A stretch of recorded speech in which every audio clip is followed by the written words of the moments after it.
দেশটি যদি নিবন্ধন পাই মাটির সঙ্গে মিশে দেব, টেনে হিচকে কুকুরের মতো পিটাবো। কমিশনাররা আমরা যখন উপরে উঠতে চাই তখন পিএস কে দিয়ে বলে যে নিবন্ধন নিয়ে কোনো কথা বলবে না স্যার। কেন কথা বলবেন না? কেন আসছেন এখানে? টাকা দিছি না নিবন্ধন আবেদন করার সময়? টাকা দিছি না আমরা? খরচ হয়েছে না আমাদের লক্ষ লক্ষ টাকা, 15 লক্ষ টাকার উপরে আমার এখানে ব্যয় হয়েছে। টাকাগুলো কে দেবে? আজকে বলছে নির্বাচনের ঠিক আগ মুহূর্তে এসে মার্চ থেকে শুরু করেছে, নভেম্বর পর্যন্ত সময় নিয়েছে। চর্বি জমে গেছে এতদিন, এদের কোনো রকম কাজ করেনি, কাজ না করে আজকে রিপোর্ট দিয়ে দিচ্ছে। আমরা বলছি যদি এই ছাত্র উপদেষ্টাদের পরামর্শে আমাদেরকে নিবন্ধন বঞ্চিত করতে চান, আমি বলছি এই ছাত্র উপদেষ্টারা শক্তিশালী না, কিন্তু আমরা বলছি শেখ হাসিনার চেয়ে শক্তিশালী না কিন্তু এরা, এবং তাদের দুর্নীতি প্রমাণিত হয়েছে এবং আমরা তাদের ঘাড় মোটকে ধরবো। সহজ হিসাব, আমি আমার এই অনশন বন্ধ করছি না, অনশন আমি মরে যাওয়া পর্যন্ত চলবে। আমার দলের নিবন্ধন চাই। আমজনতা দল ভারতীয় আগ্রাসন বিরোধী দল, লড়াইয়ের একটি দল। রাস্তায় রাস্তায় কখন কোন সীমান্তে মানুষ মরেছে আমরা মাইক নিয়ে 10 জন 15 জন মিলে বের হয়ে গেছি। কোন দল বের হয়েছে? মুখে কুলুপ দিয়েছিল, কেউ ভারতের বিরুদ্ধে কথা বলে না, কেউ বলে না। আমরা বলেছি আমাদের জাতীয় সম্পদগুলো, প্রাকৃতিক সম্পদগুলো জাতীয় মালিকানায় নিয়ে আসতে হবে, বিদেশি কোম্পানিকে দেওয়া লাগবে না।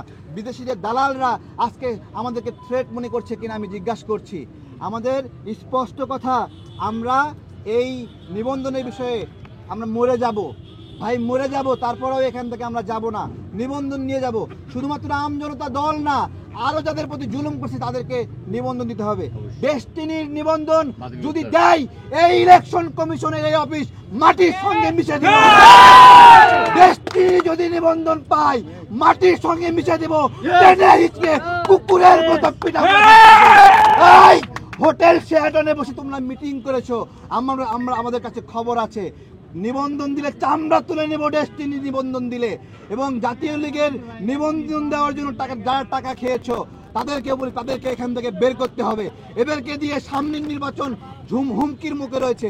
বিএনপিকে বলবো, এখন পর্যন্ত আপনাদের এদের বিষয়ে কোনো আওয়াজ দেখছি না। এরাই তো 18 এবং 24-এ নির্বাচন করছে। এদেরকে দিয়ে নির্বাচন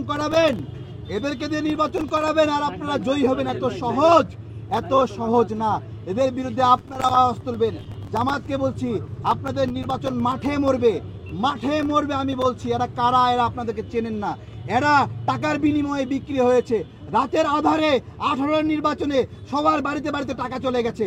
রাতের আধারে 24-এ নির্বাচনে সকল নির্বাচন অফিসারের বাসায় বাসায় টাকা চলে গেছে। এরা হলো তারা আজকে আমাদের পরীক্ষা নেয়।